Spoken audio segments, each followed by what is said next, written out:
سیدہ رقیہ رضی اللہ عنہا کے بعد اب ہم آپ کو سیدہ ام کلثوم رضی اللہ عنہا کے بارے میں بتاتے ہیں۔ یہ نبی صلی اللہ علیہ وسلم کی تیسری صاحبزادی ہے۔ یہ اپنی کنیت ہی سے مشہور ہے، الگ کوئی نام معروف نہیں۔ اپنی بہنوں کی طرح انہوں نے بھی اپنی والدہ محترمہ سیدہ خدیجہ رضی اللہ عنہا اور نبی صلی اللہ علیہ وسلم کی زیر نگرانی پرورش پائی، تربیت حاصل کی، جوانی کو پہنچی۔ جب نبی صلی اللہ علیہ وسلم نے اعلان نبوت فرمایا تو اپنی والدہ اور بہنوں کے ساتھ ایمان لے آئی۔ آپ صلی اللہ علیہ وسلم کے ہاتھ پر بیعت کی، ہجرت تک مکہ میں رہی۔ اعلان نبوت سے پہلے آپ نے ان کا نکاح ابو لہب کے بیٹے عتیبہ سے کر دیا تھا، لیکن رخصتی نہیں ہوئی تھی۔ اعلان نبوت کے بعد اسلام کی دشمنی کی بنیاد پر ابو لہب نے اپنے بیٹے کو مجبور کیا کہ انہیں طلاق دے دو۔ اس نے طلاق دے دی۔ اللہ تعالیٰ کو یہی منظور تھا یہ پاک بیبیاں ان ناپاک مشرکین کے گھر نہ جائے۔ بہرحال نبی صلی اللہ علیہ وسلم کو اور آپ کے گھرانے کو یہ صدمہ دین کی خاطر پہنچایا گیا۔ پھر آپ صلی اللہ علیہ وسلم نے اللہ تعالیٰ کے حکم سے مدینہ کی طرف ہجرت فرمائی۔ غزوہ بدر کے بعد سیدہ رقیہ رضی اللہ عنہا وفات پا گئی۔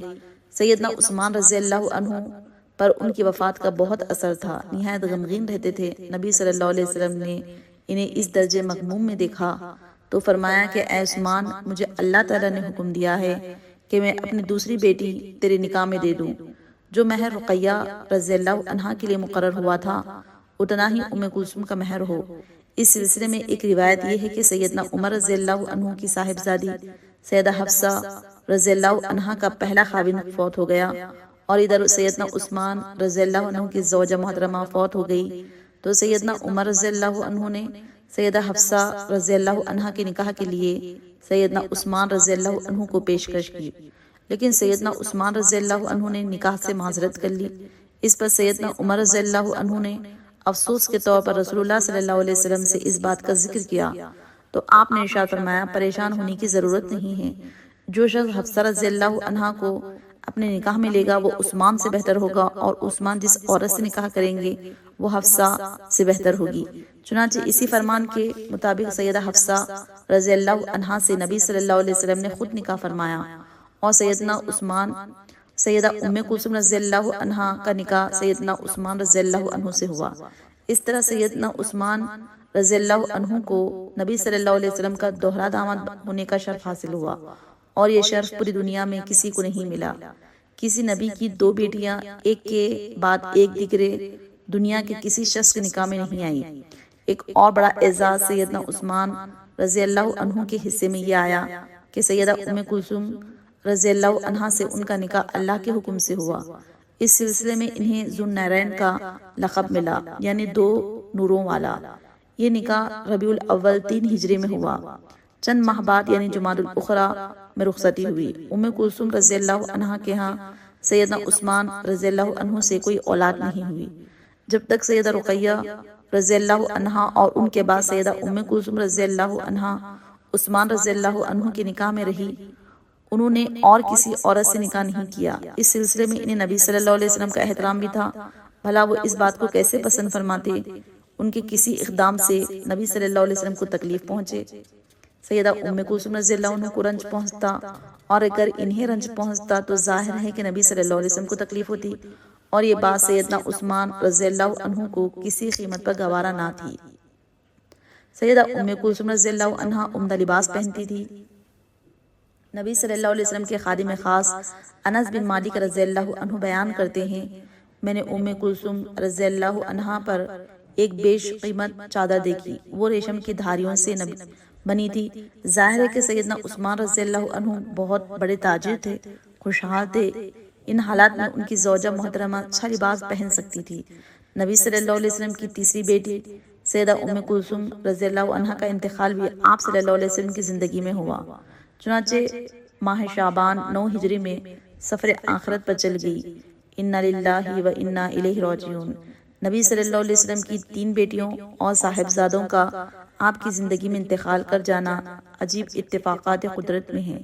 ان حالات میں آپ صلی اللہ علیہ وسلم کا غمگین ہونا انسانی تقاضوں کے عین مطابق تھا، لیکن انبیاء علیہ السلام اللہ تعالیٰ کے فرمان کے مطابق بہت صابر اور شاکر ہوا کرتے ہیں، اپنی امت کو بھی صبر اور برداشت کی تعلیم دیتے ہیں۔ 3 بیٹیوں اور صاحبزادوں کی وفات کے بعد اب صرف سیدہ فاطمہ رضی اللہ عنہا زندہ تھی۔ دیکھا جائے تو امت کے لیے تسکین اور تسلی کا ایک نادر نمونہ قائم کیا گیا تھا۔ امت کو بتایا گیا تھا کہ جب ہمارے نبی صلی اللہ علیہ وسلم کو اپنی اولاد کے معاملے میں یہ صورت پیش آئی کہ ایک صاحبزادی کے سوا اور کوئی اولاد زندہ نہ رہی، تو اگر ہمارے لیے ایسی صورت ہو تو ہمیں بھی صبر اور حوصلے سے کام لینا چاہیے، اللہ کی رضا میں راضی رہنا چاہیے۔ اللہ تعالیٰ کا ارشاد ہے، لَقَدْ كَانَ لَكُمْ فِي رَسُولِ اللَّهِ أُسْوَةٌ حَسَنَةٌ، یعنی تمہارے لیے اللہ تعالیٰ کے رسول صلی اللہ علیہ وسلم میں بہترین نمونہ ہے۔ جب سیدہ ام کلثوم رضی اللہ عنہ کا انتقال ہو گیا تو سیدنا عثمان رضی اللہ عنہ بہت غمگین ہو گئے۔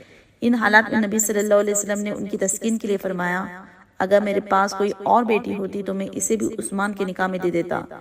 ایک دوسری روایت میں ہے کہ آپ نے فرمایا، اگر میرے ہاں 10 بیٹیاں ہوتی تو میں ایک کے بعد دیگر عثمان کے نکاح میں دے دیتا، یعنی عثمان کے ہوتے ہوئے میں کسی کو ترجیح نہ دیتا۔